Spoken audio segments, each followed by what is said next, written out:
The Lake Bodom murders is one of the most infamous unsolved homicide cases in Finnish criminal history.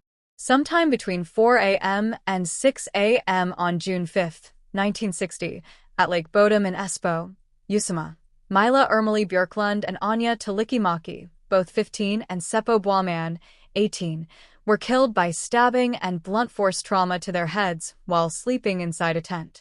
The fourth youth, Nils Gustafsson, then aged 18, was found outside the tent with broken facial bones and stab wounds. Despite extensive investigations, the perpetrator was never identified, and various theories on the killer's identity have been presented over the years. Gustafsson was unexpectedly arrested on suspicion of committing the murders in 2004, but he was found not guilty the following year. On Saturday, June 4, 1960, four Finnish teenagers had decided to camp along the shore of Lake Bodom, Finnish, Bodominjärvi, Swedish, Bodom Trask, near the city of Espoo's Oita Manor. Mila Ermeli Björklund and Anja Talikimäki were both aged 15 at the time. Accompanying them were their boyfriends, Seppo Antero Boiman and Nils Wilhelm Gustafsson, both aged 18.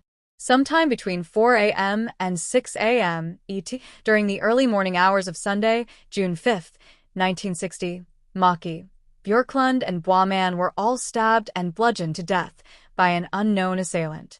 Gustafsson, the only survivor of the massacre, had fractured facial bones that appeared to confirm his story of being a victim. He stated afterwards that he had seen a glimpse of an attacker clothed in black with bright red eyes coming for them at about 6 a.m. A group of boys birdwatching some distance away had reportedly seen the tent collapse and a blond man walking away from the site.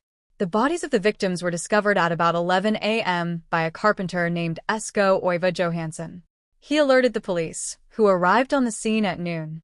The killer had not injured the victims from inside the tent, but instead had attacked the occupants from outside with a knife and an unidentified blunt instrument, possibly a rock, through the sides of the tent. The murder weapons have never been located. The killer had taken several items which detectives found puzzling, including the keys to the victims' motorcycles, which themselves had been left behind. Gustafsson's shoes were partially hidden approximately 500 meters from the murder site. The police did not cordon off the site nor record the details of the scene, later seen as a major error, and almost immediately allowed a crowd of police officers and other people to trample around and disturb the evidence. The mistake was further exacerbated by calling in soldiers to assist with the search around the lake for the missing items, several of which were never found.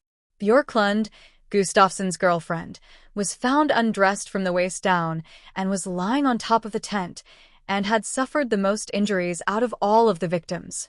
She was stabbed multiple times after her death, whilst the other two teenagers were slain with less brutality. Gustafsson was also found lying on the top of the tent,